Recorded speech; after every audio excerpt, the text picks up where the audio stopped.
Yang lainnya sehat? Sehat. Sudah sarapan? Sudah. Sebelum kita mulai pembelajaran, yuk mau lihat semangatnya. Yuk kita tepuk anak soleh.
Itu dari Ibu. Kalian setuju atau tidak? Setuju. Pasti ada yang setuju. Juga ada yang tidak setuju. Karena apa? Tidak dari hati kalian. Ya. Sekarang contohnya tadi, tidak boleh makan di jam pelajaran atau tidak boleh makan di kelas. Itu kesepakatan yang dari Ibu. Sekarang kita buat bersama-sama ya, biar nanti rasa tanggung jawabnya kita ada untuk bersama-sama kita laksanakan. Siapa yang bisa membuat kesepakatan yang pertama? Ya, Rida.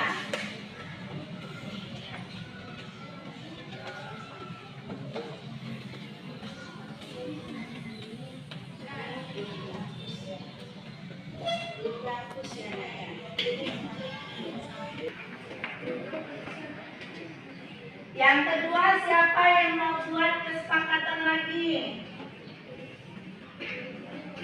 Ayo, siapa yang kedua? Ada yang mau bikin kesepakatan lagi?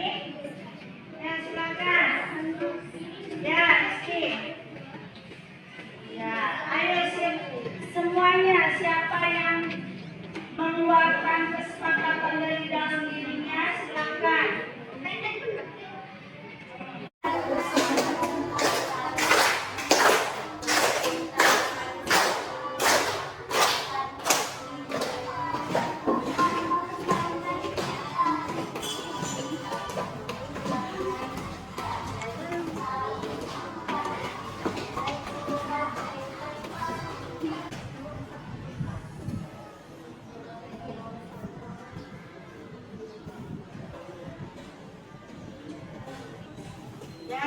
Rizky, ada lagi? Ayo, siapa yang mau buat kesepakatan lagi? Silakan ke depan, Mas. Bisa? Ya. Ya. Ayo, siapa lagi, Nak? Yang mau buat kesepakatan lagi? Eri, mana Eri? Ya. Ini rambutnya belum dipotong ya. Potong rambutnya.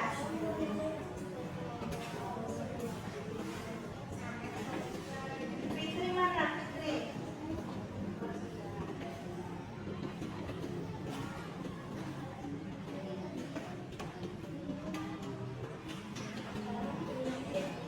Dan tulisannya bagus-bagus ya.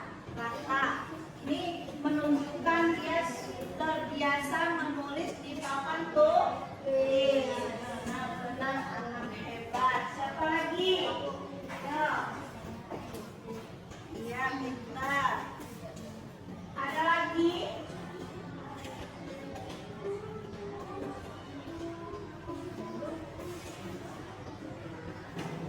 Gak ada lagi? Udah? Saya silakan. Siapa lagi?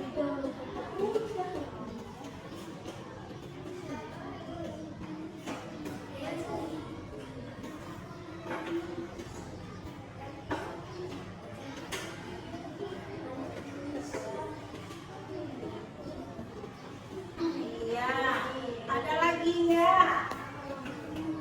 Ada 6, tidak keluar kelas tanpa diizinkan, tidak boleh buang sampah, tidak boleh berkata kasar, kalau ingin bicara izin dahulu, tidak boleh membawa HP, tidak mengganggu atau mengejek kawan. Sudah tidak ada lagi ya, Kak, ya? Ya, inilah 6 kesepakatan yang sudah kalian kemukakan. Ya. Sekarang ini kesepakatannya belum mempunyai kalimat positif. Disiplin positif. Nah, sekarang kita ubah dulu ya ke kalimat positifnya saya. Coba yang pertama. Yang pertama, tidak keluar kelas tanpa diizinkan. Berarti tidak keluar kelas tanpa izin. Tidak keluar tanpa izin. Ya, kalimat positifnya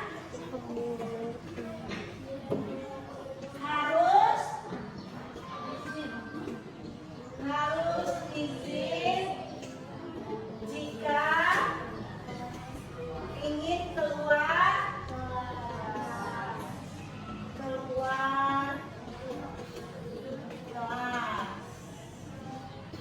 Lalu yang kedua, tidak boleh buang sampah. Buang sampah pada tempatnya. Tidak bisa.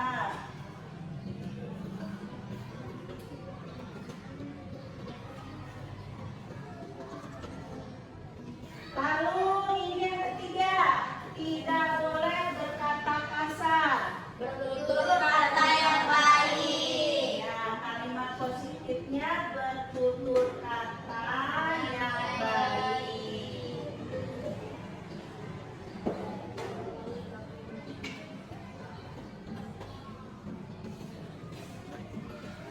Yang keempat, Nak, kalau ingin bicara izin dahulu.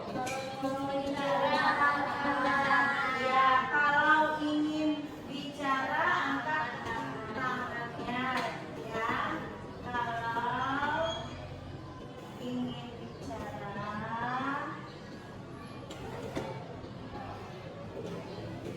angkat tangannya.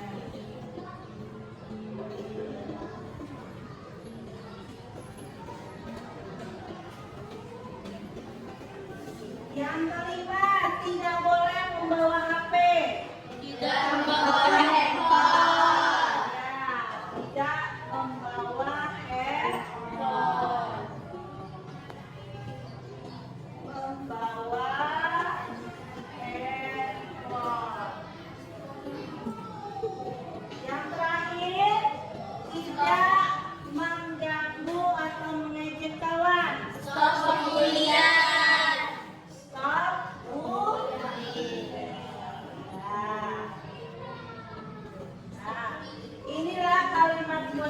yang sudah kalian buat ya secara bersama-sama. Yang pertama, kesepakatannya keyakinan kelas kita ya, harus izin jika ingin keluar ke buang sampah pada tempatnya.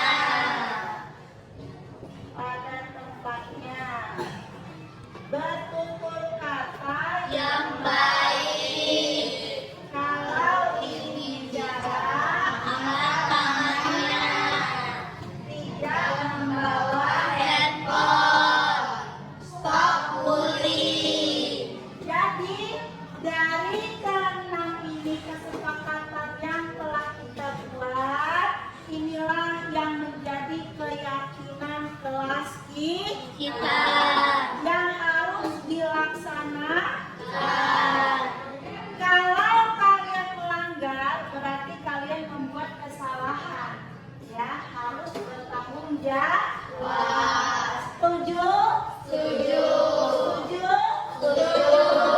Ya, sekali lagi yuk, baca hasil kesepakatan kelas kita yuk. Yang pertama, Harus izin jika ingin keluar kelas. Buang sampah pada tempatnya. Bertutur kata yang baik. Kalau ingin bicara angkat tangannya. Tidak membawa handphone. Stop bullying. ya, enam ini akan menjadi keyakinan kelas kita yang akan kita sepakati. Nanti akan ibu buat di dalam bentuk karton. Nanti ibu tempel di dinding supaya kalian ingat dan baca ya. Nah, itu saja. Kalau sudah sepakat, berani bertanggung jawab bila melakukan kesalahan. Berani. Berani memperbaikinya. Berani. Hebat. Itu aja ya. Hari ini kita membuat kesepakatan kelas. Terima kasih. Ulangi sampai di sini. Wassalamualaikum warahmatullahi wabarakatuh. Waalaikumsalam warahmatullahi wabarakatuh.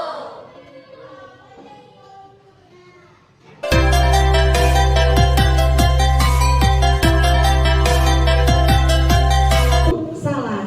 Nah, kita bagaimana caranya untuk memperbaiki kesalahannya? Kita gali dia itu untuk bagaimana cara.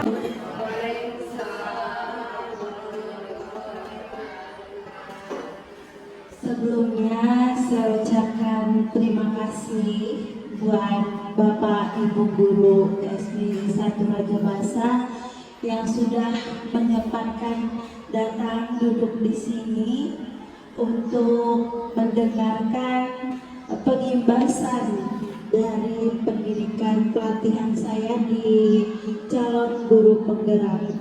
Di sini saya mengikuti calon guru penggerak sudah sampai ke modul 1 selesai. Jadi modul 1.4 membuat aksi nyata pengimbasan budaya positif ke guru-guru dan murid. Jadi murid sudah, sekarang guru. Jadi ke lingkungan sekolah. Baiknya, budaya positif ini untuk membentuk karakter disiplin positif anak. Jadi pembentukan karakter itu kita ambil budaya positifnya. Di situ kita sebagai tempat proses berdiskusi, di mana bila ada permasalahan kasus anak, kesalahan, jadi kita tidak memberikan hukuman, tidak memberikan penghargaan, tetapi kita membentuk karakter anak untuk mempertanggungjawabkan atas kesalahan dia. Tapi mempertanggungjawabkannya itu dari diri dia tanpa paksaan kita. Jadi nanti kita belajar di sini di dalam budaya positif ya. Berikut saya paparkan materinya.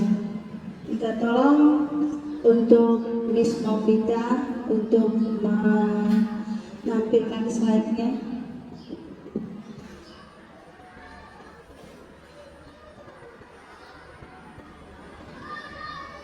Di sini tadi ya. Assalamualaikum, saya Desmika Haryani dari SD 1 Negeri 1 Raja Basa. Saya sebagai calon guru penggerak angkatan 9 dari kota Bandar Lampung. Di sini saya akan menyampaikan pengibasan aksi nyata di kelas dan sekolah pada modul 1.4 yaitu budaya positif.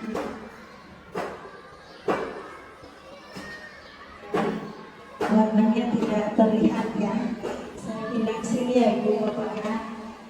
Di sini seorang guru yang baik itu harus memiliki kemampuan dalam mewujudkan budaya positif di sekolah. Budaya positif tersebut dapat dijalankan dengan menerapkan konsep inti seperti disiplin positif, memahami motivasi perilaku manusia berkaitan dengan hukuman dan penghargaan, posisi kontrol seorang guru, pembuat keyakinan sekolah atau kelas, dan penerapan segitiga restitusi dalam penyelesaian masalah. Jadi itu nanti belum ke situ Bu Novita ya, masih slide 1. Nah, di sini budaya positif tersebut dapat dijalankan dengan langkah-langkah seperti itu. Ada disiplin positifnya, pembentukan dari budaya positif tadi, lalu memahami atau motivasi perilaku manusia itu sendiri yang berkaitan dengan saya akan mendapatkan hukuman atau mendapatkan penghargaan. Lalu posisi kontrol guru juga mempengaruhinya.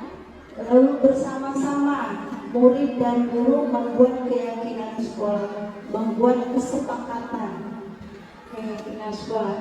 Kalaupun nanti penerapannya ada yang melakukan melanggar keyakinan kelas itu tadi atau keyakinan sekolah, kita akan menerapkan segitiga restitusi dalam menyelesaikan masalah. Jadi kita mempunyai metode atau teknik cara ya menyelesaikan kasus tanpa menghukum peserta didik kita, tanpa memvonis dia salah, tetapi kita akan menggunakan segitiga restitusi dalam menyelesaikan masalah agar anak itu mengeluarkan dari dalam dirinya intrinsik ya, supaya dia bertanggung jawab atas kesalahan yang telah dibuat dia. Ya, silakan. Nah, yang pertama disiplin positif tadi ya, dari rangkaian budaya positif tadi ada disiplin positif.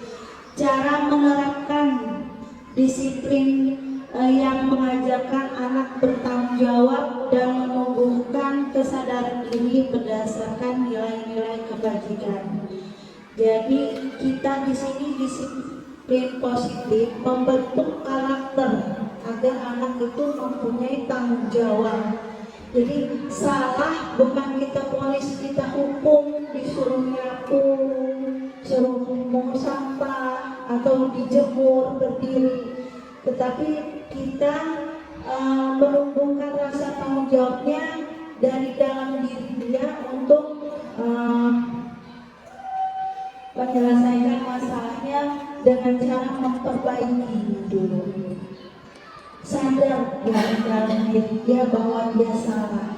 Kalau dia sudah memiliki kesadaran, kalau kita hukum, dia akan merasa malu, sehingga dia bukan berasal dari diri dia, tetapi paksaan kita, hukuman. Jadi kita hanya memberikan hukuman, jadi dia memiliki karakter yang down gitu karena dia merasa malu dihukum tadi terhadap kawannya. Jadi kita tidak sebagai pendidik yang memvonis segala sesuatu dengan hukuman sehingga membentuk karakter yang lemah. Nah, jadi kita nanti menumbuhkan rasa tanggung jawab dengan kesadaran dari dalam diri sendiri sehingga kedepannya dia tidak mengulanginya lagi dan akan memperbaikinya. Lalu lebih ke arah disiplin diri yang dapat mengontrol di dalam melakukan segala tindakan. Dapat membuat murid memahami dan menyadari berbagai motivasi internal bukan akibat paksaan, pujian, atau hukuman. Nah, seperti yang saya katakan tadi ya, jadi anak itu berbuat sesuatu bukan karena eksternal dari luar. Saya akan mendapat hukuman, saya tidak akan melakukan itu karena nanti dihukum guru, disuruh ini, disuruh itu. Lalu dia akan mendapat pujian, dia akan melakukan itu bukan berdasarkan hatinya, tetapi nanti saya dapat reward dari guru, bahkan saya dapat hadiah. Nah, itu dia tidak timbul dari dalam diri, jadi tidak membentuk karakter anak itu sendiri. Dia mendapatkan melakukan hal-hal itu karena eksternal tadi, karena dari luar, karena takut dihukum, karena akan mendapatkan reward tadi, mendapatkan pujian, ya, paksaan atau hukuman tadi ya. Jadi kita tidak melakukan ini lagi. Ini pembelajaran yang sudah mungkin ya, yang sudah kita lalui sebelumnya. Kita menghukum anak atau kita memberi pujian atau reward atau penghargaan. Jadi anak itu melakukan sesuatu tidak berdasarkan paksaan eksternal dari luar, tetapi dari dalam diri sendiri. Nah, caranya nanti kita akan sampai di situ ya.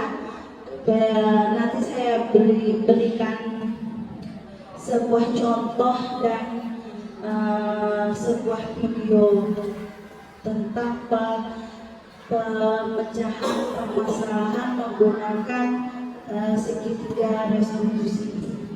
Ya, lanjut Bu Nobita. Yang kedua, motivasi perilaku manusia. Ya.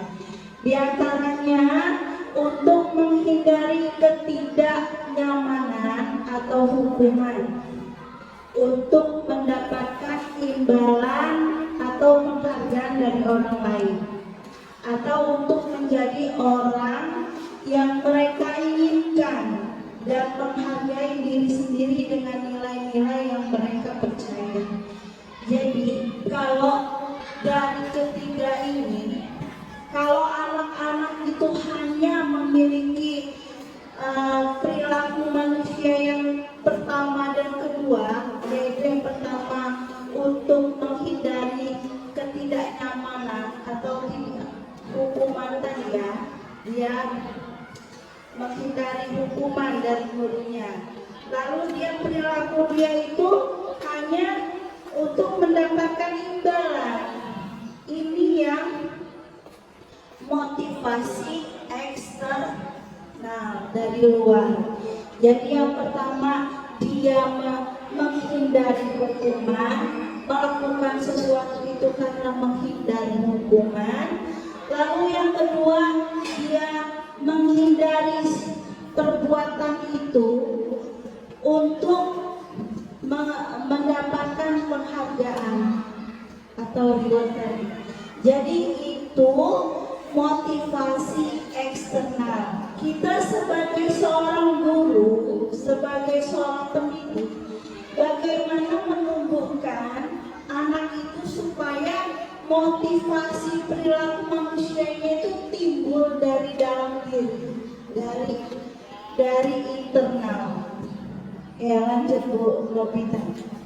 Nah, di sini motivasi internal untuk menjadi orang yang mereka inginkan dan menghargai diri sendiri dengan nilai-nilai yang mereka percaya. Jadi kita akan menggali bagaimana menumbuhkan nilai itu dari dalam diri peserta didik untuk melakukan karena dari dalam diri, bukan karena paksaan atau menghindari hukuman dan mendapatkan penghargaan tadi. Untuk mendapatkan motivasi internal, kita hindari ini. Jangan memberikan hukuman lagi. Dan kita jangan juga memberikan penghargaan berlebih. Kalau pujian sekedarnya aja ya bisa. Tetapi kalau kita memberikan reward yang berlebih itu akan menimbulkan motivasi eksternal.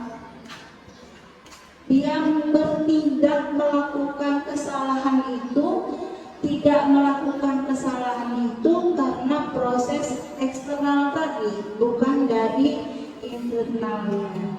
Jadi kita sebagai guru menghindari hukuman dan menghindari memberikan penghargaan atau reward yang berlebihan.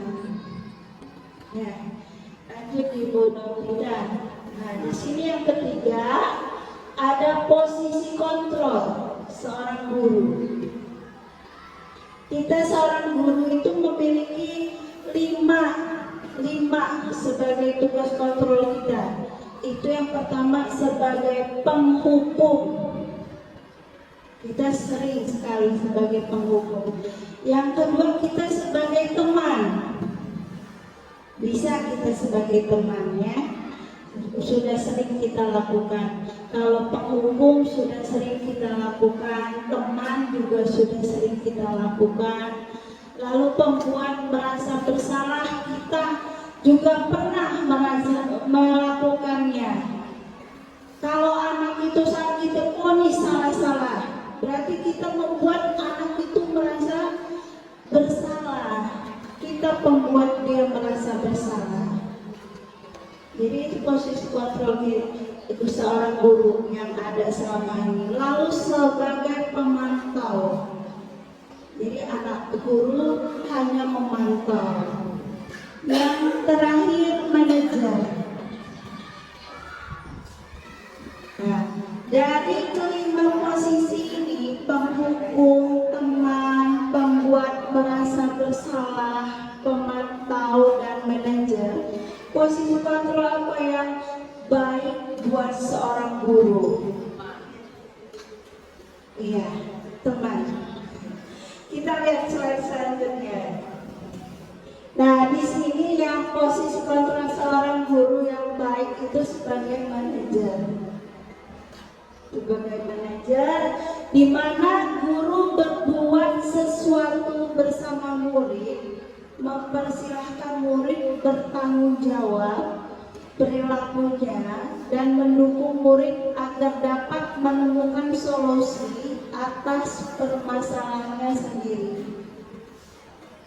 Jadi kita membuat anak itu, kita ajak bicara, kita pancing, menggali terus bagaimana anak itu keluar dari dalam diri dia bahwa dia itu salah dan mengakui salah dan akan memperbaikinya dan tidak akan mengulanginya.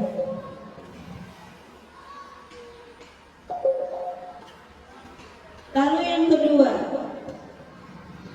posisi manajer mengacu pada restitusi yang dapat menjadikan murid sebagai manajer bagi dirinya sendiri sehingga tercipta identitas positif atau berhasil pada murid. Nah, yang pertama kita menggali anak itu supaya dia memiliki perasaan bertanggung jawab dan merasa bersalah, memang mengakui kesalahannya ya. Yang kedua, kita menggunakan metode segitiga restitusi. Di situ ya ada untuk menciptakan identitas positif berhasil pada murid. Jadi itu salah satu metode nanti kita gunakan segitiga restitusi. Ya lanjut Bu Nobita. Yang keempat, keyakinan kelas. Nah, sebagaimana itu tadi, guru berperan di sini. Peran guru dalam mewujudkan terbentuknya keyakinan kelas dengan adanya kesepakatan antara guru dan murid. Jadi membuat keyakinan kelas dulu secara bersama-sama, menyepakati, membuat kesepakatan bahwa keyakinan kelas itu yang harus dilaksanakan dan ada nilai-nilai yang harus dipatuhi. Jika mereka membuat kesepakatan secara bersama-sama, guru dan murid, itu keluar dari diri sendiri anak itu untuk menyepakati hal-hal apa yang akan diyakini di dalam kelas tersebut. Saya rasa sudah mempunyai peraturan sendiri ya di dalam kelasnya. Tanpa kita sadari, itulah kesepakatan kelas kita. Umpamanya, tidak boleh membawa handphone, jangan membuang sampah sembarangan. Nah, itu keyakinan biasanya kita buat sendiri, ya kan ibu-ibu, bapak-bapak ya. Kita buat sendiri keyakinan seperti itu. Nah, kedepannya kita akan membuat keyakinan kelas bersama anak-anak. Jadi sebelum membuat keyakinan atau peraturan kelas itu, anak-anak diajak untuk mengeluarkan dari diri dia sendiri, intrinsik tadi, kesepakatan apa yang dibuat dia. Umpamanya, Bu, ini gak boleh ngecek-ngecek orang tua, nama orang tua. Nah, kita ambil, kita saring ke dalam kalimat positifnya. Tidak boleh pembulian. Lalu, Bu, itu keluarnya sembarangan, Bu, asal-asal aja. Ambil, saring. Kita pindahkan ke kalimat positif lagi. Keluar harus izin.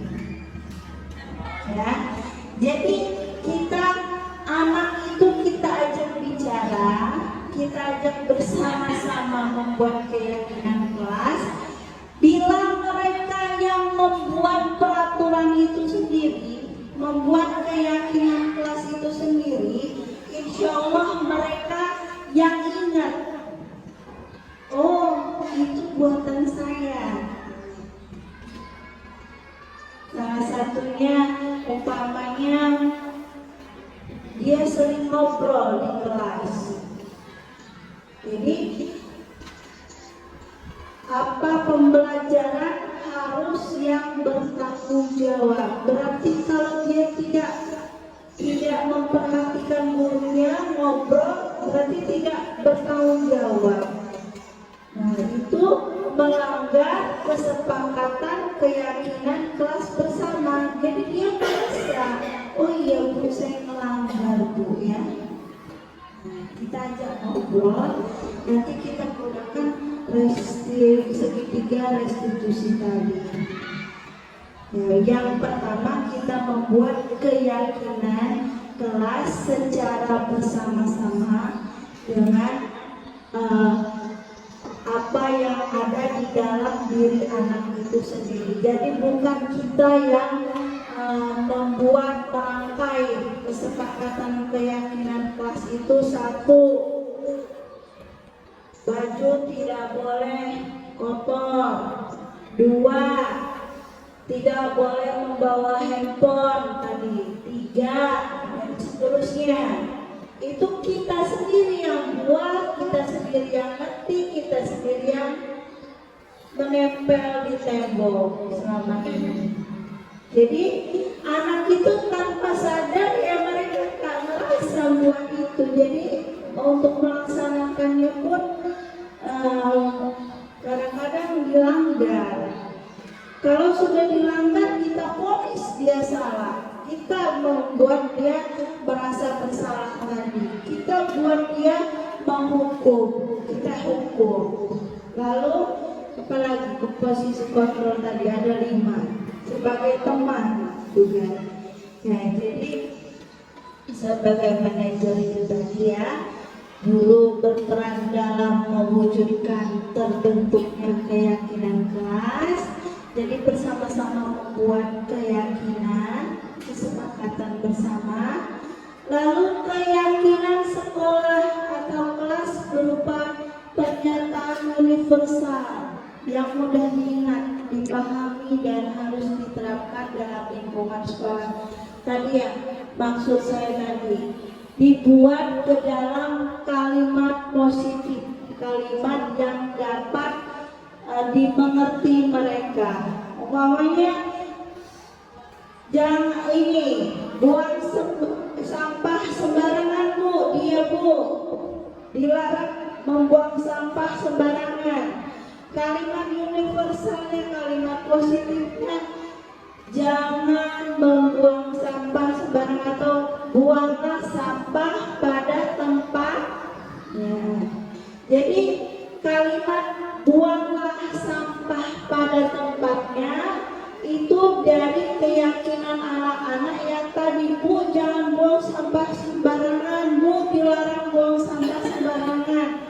Jadi pindahkan ke kalimat yang lebih dimengerti mereka. Yang kayak tadi, bu jangan kejing-kejing nama bapak, nama ibu. Itu kita sederhanakan lagi, no bully atau dilarang pembulian. Ya, paham ya bapak ibu ya? Ya, yang kelima, penerapan segitiga restitusi dalam menyelesaikan masalah. Guru berperan sebagai manajer menggunakan segitiga restitusi dalam menyelesaikan masalah melalui 3 tahapan, yaitu menstabilkan identitas, yang kedua validasi tindakan, yang ketiga menanyakan keyakinan. Ya. Jadi segitiga restitusi tadi, yang pertama ada menstabilkan identitas, validasi tindakan, yang terakhir menanyakan keyakinan. Ini kalau ada anak yang melanggar keyakinan kelas kita tadi, jangan vonis dia salah. Jangan diberi hukuman dengan berdiri di kelas atau hukuman yang lain, tetapi kita gunakan segitiga restitusi ini. Pertama-tama kita panggil, kita ajak bicara, kita panggil, kita ajak bicara itu. Kita gunakan ini. Pertama, menstabilkan identitas. Menstabilkan identitas ini kita ajak bicara dengan tidak memvonis dia salah, menstabilkan keadaan. Kita gunakan bahasa yang baik. Umpamanya, kalau dia sudah menyadari kesalahannya, baik, itu salah. Kalau salah, itu manusiawi. Jadi kita stabilkan dulu keadaan dia. Itu manusiawi. Semua orang pasti pernah melakukan kesalahan. Jadi dia tidak dong merasa bersalah banget gitu. Kita stabilkan dulu keadaan karakter dia, keadaan pikiran dia, bahwa dia itu bukan hanya sendiri yang melakukan kesalahan, tetapi kita stabilkan bahwa kesalahan itu manusiawi. Semua orang pasti pernah melakukan kesalahan, tetapi bagaimana cara kedepannya kita memperbaikinya dan tidak mengulanginya lagi. Seperti itu kita ajak bicara. Jadi yang pertama, menstabilkan identitas dengan cara menstabilkan keadaan karakter dia, bahwa dia bukan hanya dia sendiri yang melakukan kesalahan, tetapi harus lebih menyadari bahwa kesalahan itu dapat diperbaiki dan bertanggung jawab atas kesalahan diri dia sendiri. Jadi kita ajak bicara, bukan kita yang ponis dia salah, tetapi kita ajak bicara biar dia keluar sendiri bahwa iya Bu, saya salah. Kamu sudah tahu kesalahan kamu, jangan seperti itu. Kita tanya dulu. Tadi di kelas berantem ya? Iya Bu, kenapa? Katanya, iya dia duluan, dia nendang saya Bu. Kalau berantem di kelas itu sudah melanggar keyakinan Mas tidak? Makanya kita tadi sudah melanggar keyakinan Mas tidak? Iya Bu. Jadi Dika sudah melakukan kesalahan ya? Iya Bu. Nah, dia sudah mengakui dia salah. Baiklah Dika, kesalahan itu manusiawi. Segitiga restitusi ini mempunyai tujuannya menghasilkan murid yang mandiri dan bertanggung jawab. Jadi bukan kita memberikan hukuman atau reward atau penghargaan yang berlebihan, tetapi kita membentuk karakter anak itu supaya mandiri dan bertanggung jawab atas perbuatan kesalahannya. Lanjut Bu Kapita.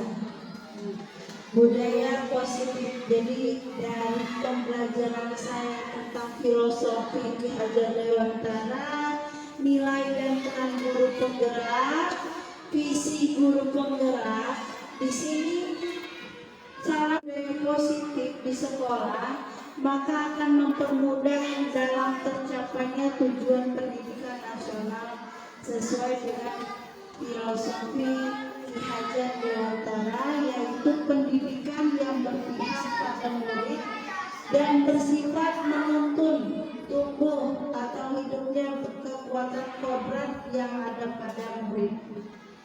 Jadi kita tidak memaksakan kehendak, apa yang ada di murid itu kita kembangkan sesuai dengan kodrat dia. Kodrat dia bisa apa, bakat dia seperti apa, kita tidak memaksa tetapi kita mengarahkan saja. Yaitu filosofi dari Ki Hajar Dewantara, pendidikan yang berpihak pada murid.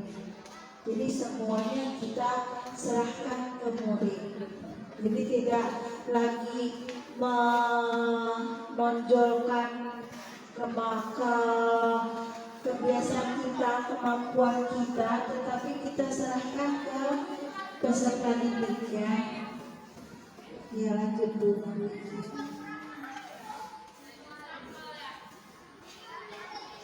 Bisa ya.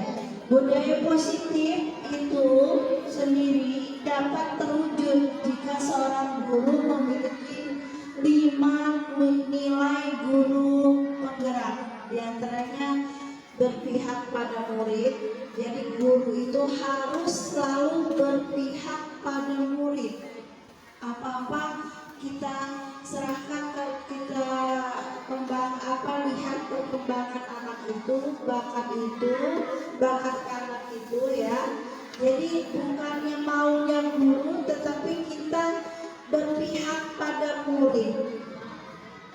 Mandiri. Jadi anak itu kita kembangkan untuk bisa, untuk dia tidak tergantung pada orang lain, pada temannya, tetapi dia bisa untuk mengeksplor diri sendiri, ya. Reflektif, kolaboratif, ya. Reflektif itu tadi berpikir pada mana dia berpikir cepat tetapi hasilnya baik. Umpamanya ada air panas nih ya, kita senggol, kita langsung ambil tangan kita kan, bukan kita pegang. Jadi kita bentuk karakter anak itu supaya dia mempunyai pikiran yang reflektif, tetapi hasilnya dia baik, bukan dia tambah terjerumus. Umpamanya dia megang air panas, bukannya dia diangkat tangannya tapi disibaknya sehingga dia kena semua, tetapi dia menghasilkan yang baik. Kolaboratif, dia bekerja sama, bukan karakter dia mau berkolaborasi dengan temannya, dengan gurunya ya. Dan inovatif itu menemukan hal-hal yang baru, menciptakan kreasi baru, menciptakan diri dia sendiri, bagaimana cara pembelajaran dia yang baik. Umpamanya dengan cara metode ini saya nggak bisa menghafalnya, tetapi dengan cara saya sambil bernyanyi ini bisa. Jadi dia mempunyai inovasi sendiri, inovatif sendiri. Lalu budaya positif ini dapat terwujud juga dengan mendorong kolaborasi antara semua warga sekolah dengan adanya keyakinan sekolah yang harus disepakati dan dijalani bersama. Jadi budaya positif ini bisa terwujud tadi dengan cara kita membuat keyakinan kelas atau keyakinan sekolah dulu secara bersama-sama seluruh warga sekolah, ya. Perubahan yang diinginkan sesuai dengan visi guru penggerak adalah terbentuknya budaya positif diperoleh sekolah yang nyaman, aman, dan berpihak pada murid. Untuk mewujudkan visi guru penggerak tersebut dengan pembuatan prakarsa perubahan sesuai dengan filosofi Ki Hajar Dewantara dan profil pelajar Pancasila. Jadi inilah pengimbasan aksi nyata dari saya. Nanti saya berikan contoh segitiga restitusi yang dapat kita terapkan ke anak-anak ya Bapak Ibu ya.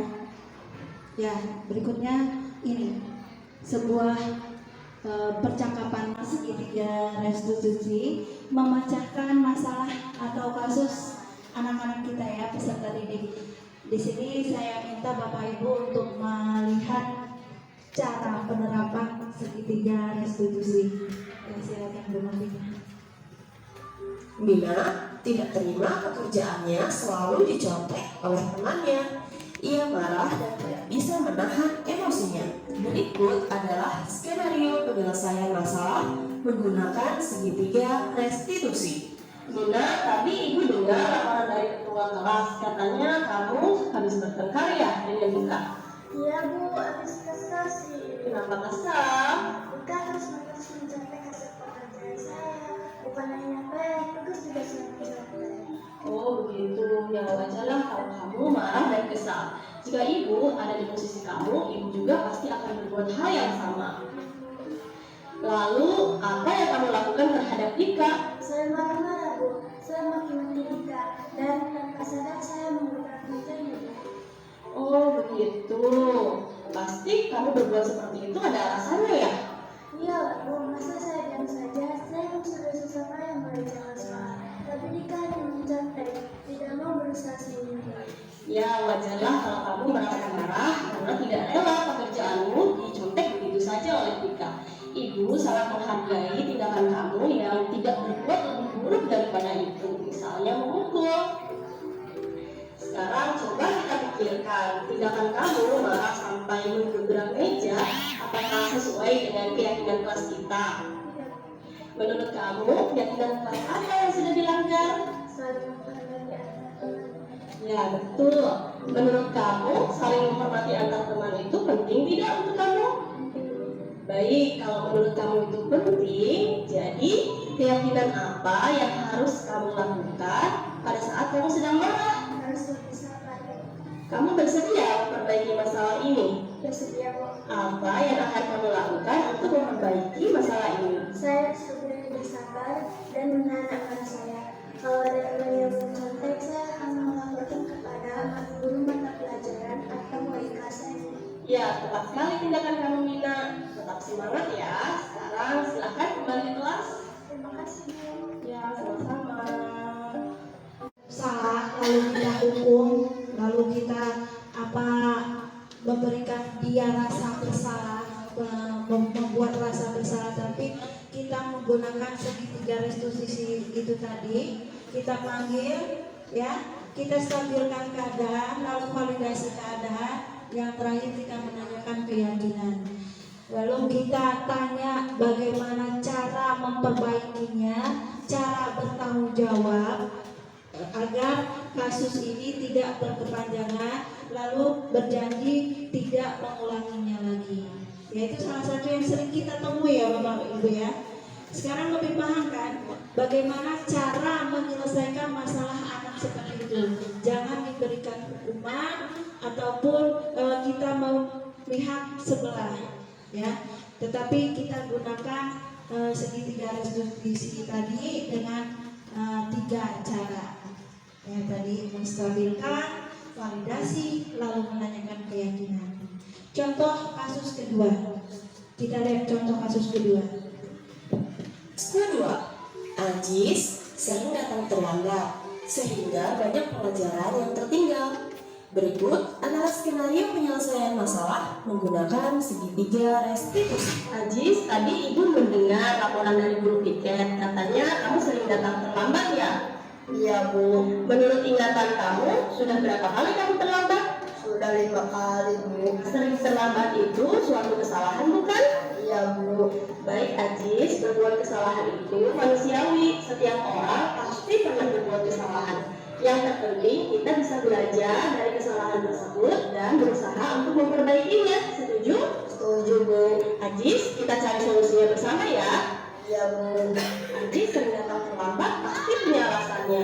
Kenapa sih Ajis sering datang terlambat? karena saya sering bergadang Bu sambil main HP, jadi kurang tidur. Kamu tahu keyakinan kelas yang sudah kita sepakati?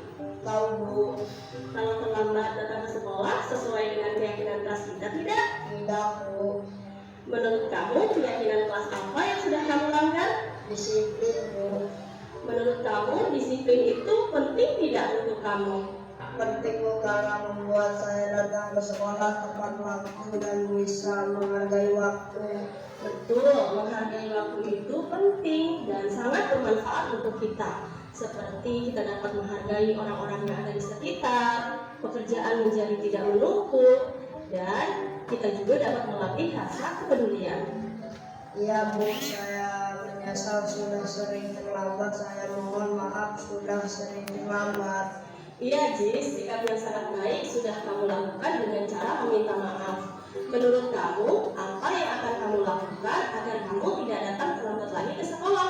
Saya akan tidur lebih cepat dan tidak bergadang lagi agar tidak datang terlambat ke sekolah. Baik Ajis, kamu sudah menemukan solusinya. Dan ibu akan bekerja sama dengan orang tua kamu agar kamu tidak datang terlambat lagi ke sekolah. Sekarang silakan kembali ke kelas ya. Terima kasih Bu. Assalamualaikum. Kasus menggunakan segitiga restitusi. Dari 2 kasus tadi ya, kita sudah melihat cara, metode. Jadi tidak memberikan hukuman atau penghargaan, tetapi kita membuat anak itu bagaimana keluar dari diri dia sendiri, cara bertanggung jawab dan memperbaikinya sehingga kedepannya tidak mengulanginya lagi. Dari dua contoh itu, di sini biar lebih paham Bapak Ibu, kita praktek aja ya. Kita praktek langsung ya. Di sini saya ada 3 kasus. Kasus A, kasus B, kasus C. Bisa diperagakan masing-masing dengan berpasangan. Bagaimana cara mempraktekkan tadi ya, video tadi. Ya, kita supaya kedepannya nanti kita lebih bisa nanti ya.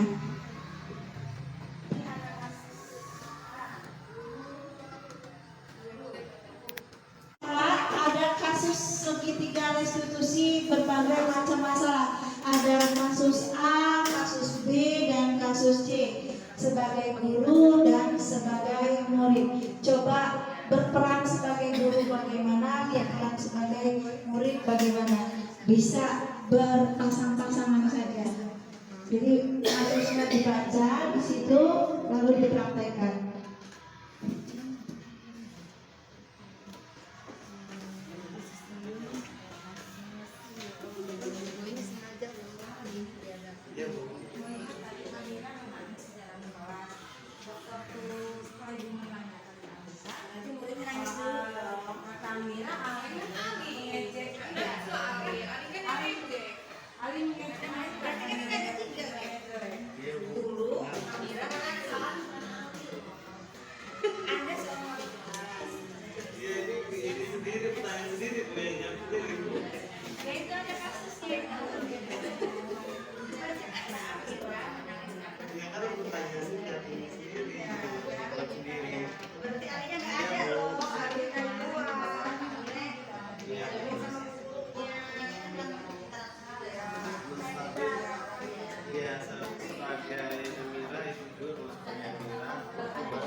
Tentang segitiga restitusi sudah ada gambaran ya Bapak Ibu ya, bagaimana kita cara menyelesaikan masalah bila anak peserta didik kita melakukan pelanggaran atau kesalahan. Jadi tidak langsung serta-merta dihukum atau di pengadilan yang dia divonis salah atau dia diberikan malah penghargaan kepada lawannya gitu ya, tetapi kita sudah menemukan metode cara ya yang membuat anak itu karakternya tumbuh untuk melakukan pertanggungjawaban atas perbuatannya, dan dia juga akan membentuk karakter mandirinya sendiri ya.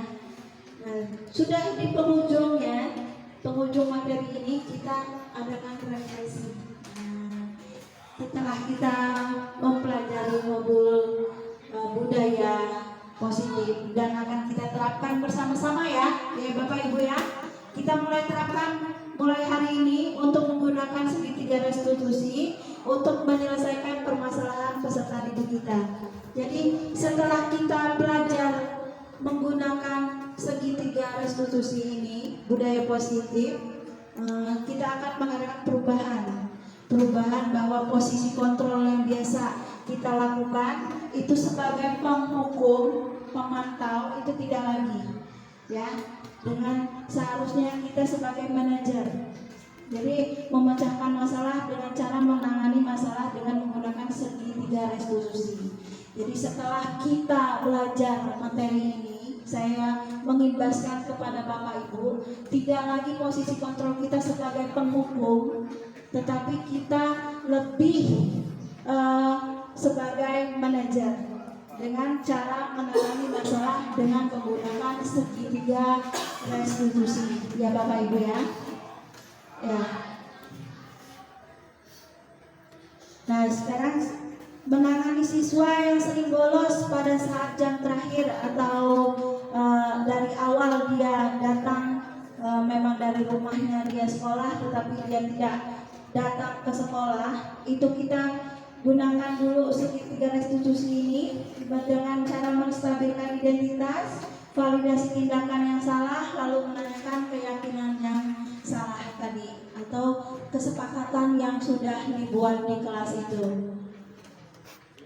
Ya, Bu Novita, perasaan kita sangat termotivasi ya menggunakan segitiga restitusi ini ya, Bapak Ibu.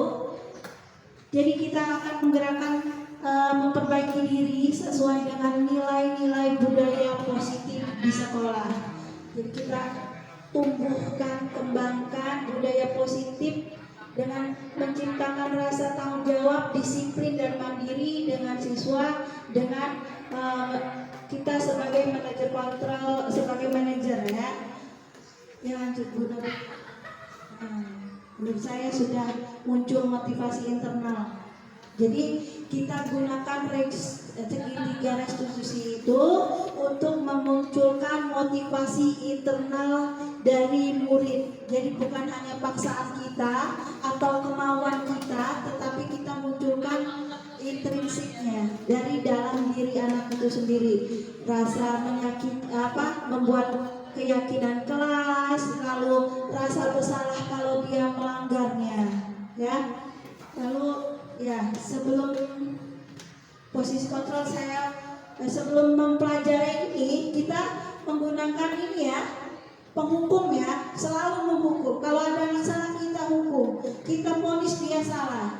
Tetapi untuk kedepannya kita jangan lagi menggunakan posisi penghukum atau membuat kesalahan ke anak, tetapi kita lebih membentuk karakter, rasa untuk dia bertanggung jawab.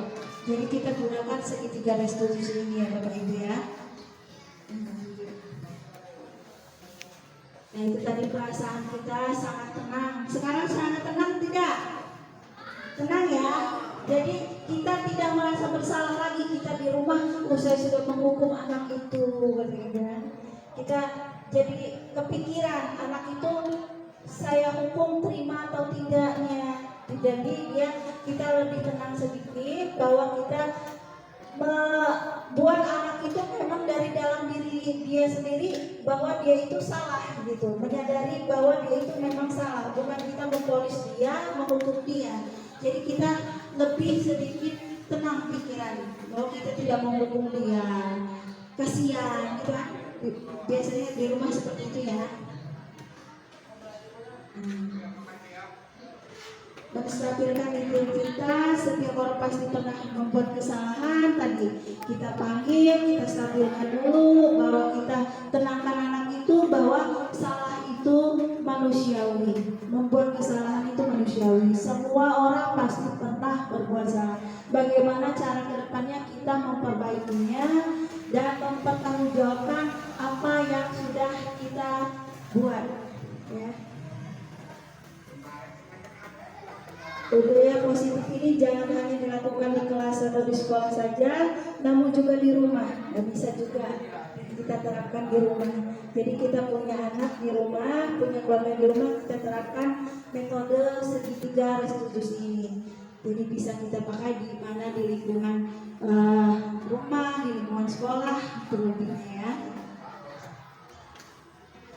Ya, terima kasih sudah mengikuti pengibasan aksi nyata ini. Saya harap Bapak Ibu dapat bergerak untuk menggunakan segitiga restitusi ini bersama-sama, membuat kebiasaan-kebiasaan ya, untuk menjadi keyakinan kelas yang harus dilakukan, harus dilaksanakan secara bersama-sama. Sampai di sini pengibasan ini. Kalau ada yang ditanyakan silakan Bapak Ibu. Sudah lebih mengerti ya.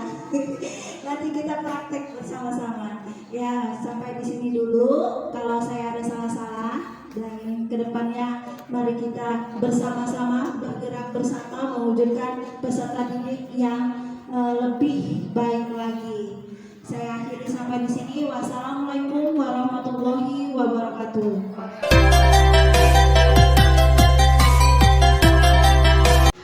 Assalamualaikum warahmatullahi wabarakatuh.